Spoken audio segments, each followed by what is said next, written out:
ఈ వీడియోలో Araku trip complete journey చూపిస్తాను. ట్రైన్ జర్నీ నుండి waterfalls, museum, tent stay వరకు. ఫస్ట్ టైం అరకు వెళ్తుంటే ఈ వీడియో ఫుల్గా చూడండి.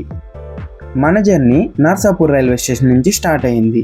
అరకు వెళ్ళాలంటే ముందుగా మనం వైజాగ్ రైల్వే స్టేషన్ రీచ్ అవ్వాలి. నర్సాపూర్ నుంచి వైజాగ్కి డైరెక్ట్ ట్రైన్స్ అవైలబుల్గా లేవు. మనం ఇప్పుడు నర్సాపూర్ నుంచి భీమవరంకి ఒక ట్రైన్ అయితే తీసుకున్నాం. Train fare 30 rupees. 1 hour journey తర్వాత భీమవరం స్టేషన్కి రీచ్ అయ్యాం. స్టేషన్లో దిగుతుంటే ఎవరో నాకు తెలిసిన మనిషిలా కనిపించారు. ఎవరో చూద్దామని దగ్గరికి వెళ్తే తను మా ఫ్రెండ్ శేఖర్. హాయ్ శేఖర్.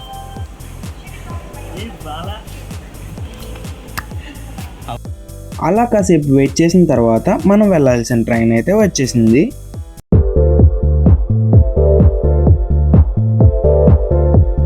తను మిడిల్ స్టేషన్లో దిగిపోయాడు. మనం అయితే వైజాగ్ రీచ్ అయిపోయాం. జర్నీ మాత్రం స్మూత్గా జరిగింది. వైజాగ్ రీచ్ అయ్యాక అరకు ట్రైన్ కోసం వెయిట్ చేసాం. ప్రతిరోజు మార్నింగ్ 6:45కి వైజాగ్ నుంచి అరకుకి ఒక ట్రైన్ అవైలబుల్గా ఉంటుంది. Train fare 30 rupees. మార్నింగ్ టైంలో ఒక ట్రైనే ఉండడం వల్ల చాలా క్రౌడ్ అయితే వచ్చారు. ఇంత క్రౌడ్లో ట్రైన్ జర్నీ చేయడం అవసరమా అనుకుంటారు, కానీ జర్నీలో వ్యూస్ చూసిన తర్వాత మీరే అంటారు వర్త్ అని. మనం ఎక్కాల్సిన ట్రైన్ అయితే వచ్చేసింది. ఇంత జనంలో ట్రైన్ ఎక్కడం సాహసమనే చెప్పాలి. జర్నీ ఎక్స్పీరియన్స్ చేయడం కోసం కాసేపు వెయిట్ చేసి డోర్ దగ్గర అయితే ఎక్కేసాము. లోపల క్రౌడ్ మీరే చూడండి. కనీసం నుంచోడానికి ప్లేస్ లేకుండా ఎక్కేశారు జనం. లోపల ఉన్న వాళ్ళు వ్యూస్ ఎలా చూస్తారో పాపం. బట్ ఎనీవేస్, ట్రైన్ జర్నీలో వ్యూస్ మాత్రం అదిరిపోయాయి. అసలు చాలా బ్యూటిఫుల్గా ఉన్నాయి. విండో సీట్ దొరికితే జర్నీ ఇట్ సెల్ఫ్ ఒక టూరిస్ట్ స్పాట్లా అనిపిస్తుంది.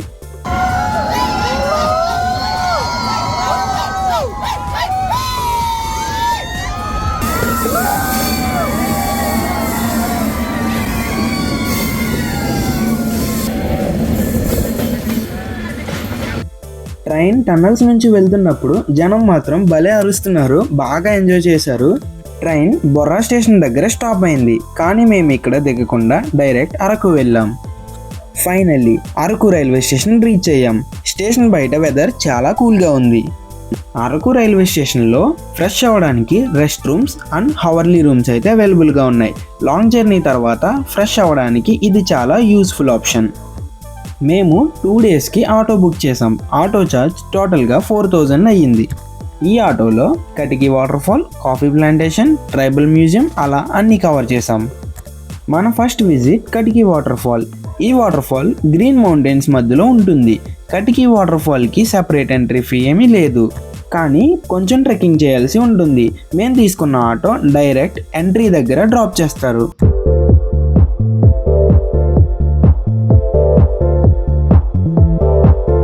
దూరంగా మౌంటైన్స్ మధ్యలో కనిపిస్తుంది, అదే కటికి వాటర్ ఫాల్స్. మనం ఇప్పుడు అక్కడికి ట్రెక్ చేసుకుని వెళ్ళాల్సి ఉంటుంది. మనం ట్రెక్కింగ్ స్టార్ట్ చేసాం. స్లిప్పర్స్ ఉంటే జాగ్రత్తగా వెళ్ళండి, జారుతుంది. షూ మెయింటైన్ చేయడం చాలా బెస్ట్ అని చెప్తాను.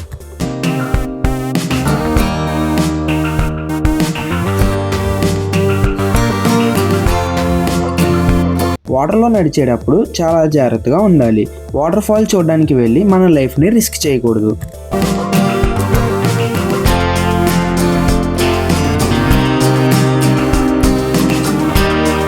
ఇదే కటికి వాటర్ ఫాల్. చూడ్డానికి చాలా బాగుంటుంది. వాటర్ ఫ్లో స్ట్రాంగ్గా ఉంటుంది.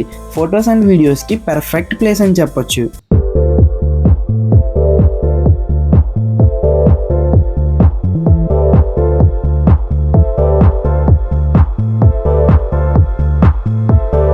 ఆటో స్టాప్ చేసిన పాయింట్ దగ్గర bamboo chicken and bamboo biryani అయితే అవైలబుల్గా ఉంటాయి. కావాలంటే ట్రై చేయండి. ఇదైన తర్వాత మేము కాఫీ ప్లాంటేషన్కి అయితే స్టార్ట్ అయ్యాం. దారిలో వచ్చే వ్యూస్ మాత్రం చాలా బాగుంటాయి. ఘాట్ రోడ్ కాబట్టి ఎవరైనా ఓన్ వెహికల్తో వెళ్తుంటే సేఫ్గా డ్రైవ్ చేయండి. కాఫీ ప్లాంటేషన్కి వెళ్తుంటే రోడ్డు మొత్తం ట్రాఫిక్తో నిండిపోయింది. అందుకని మేము ఆటో నుంచి బయటికి వచ్చేసి వాకింగ్ అయితే స్టార్ట్ చేసాం. అన్ఫార్చునేట్లీ మేము రీచ్ అయ్యే టైంకి కాఫీ ప్లాంటేషన్ క్లోజ్ అయిపోయింది. సో ఈ ప్లేస్ విజిట్ చేయాలంటే టైమింగ్స్ ముందు ప్లాన్ చేసుకోండి. అరకు రోడ్ జర్నీలో మౌంటైన్స్, కర్వ్స్, గ్రీనరీ చాలా బ్యూటిఫుల్గా ఉంటాయి.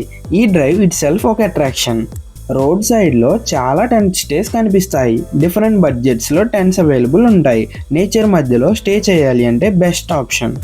నెక్స్ట్ ట్రైబల్ మ్యూజియం విజిట్ చేసాం. Tribal museum entry ticket around 50 rupees తీసుకున్నారు. ఇక్కడ tribal culture, lifestyle, handicrafts అన్నీ డిస్ప్లే చేస్తారు.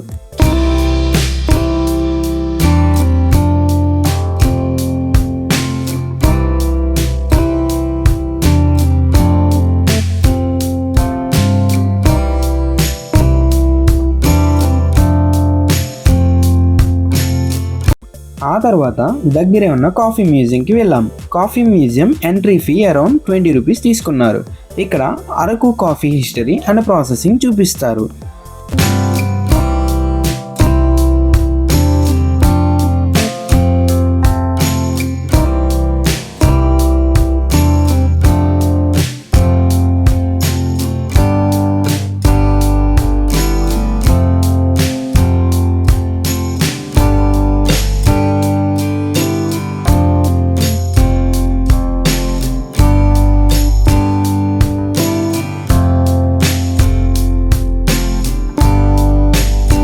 నెక్స్ట్ మేము బ్యాంబూ బిర్యానీ ట్రై చేయడానికి వచ్చేసాం.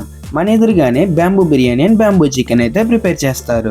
అరకు వచ్చిన ప్రతి ఒక్కరూ ఖచ్చితంగా ఒకసారి ట్రై చేయండి. మేము బ్యాంబూ బిర్యానీ అండ్ చికెన్ అయితే ఆర్డర్ చేసాం. బ్యాంబూ బిర్యానీ వచ్చేసింది. టేస్ట్ మాత్రం నేను ఎక్స్పెక్ట్ చేసినంతగా అయితే ఏమీ లేదు, బట్ ఓకే గుడ్, అదొక డిఫరెంట్ టైప్ ఆఫ్ టేస్ట్. మాకు బ్యాంబూ బిర్యానీ అరౌండ్ 600 రూపీస్ పడింది.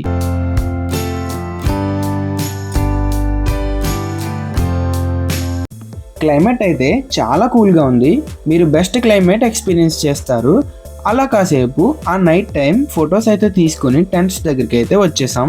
అంత కూల్ క్లైమేట్లో tent stay and campfire చాలా బాగుంటాయి. కూల్ వెదర్లో క్యాంప్ ఫైర్ చాలా memorable experience. Guys, tent cost వచ్చేసి 1000 రూపీస్ తీసుకున్నారు 3 మెంబర్స్కి కలిపి.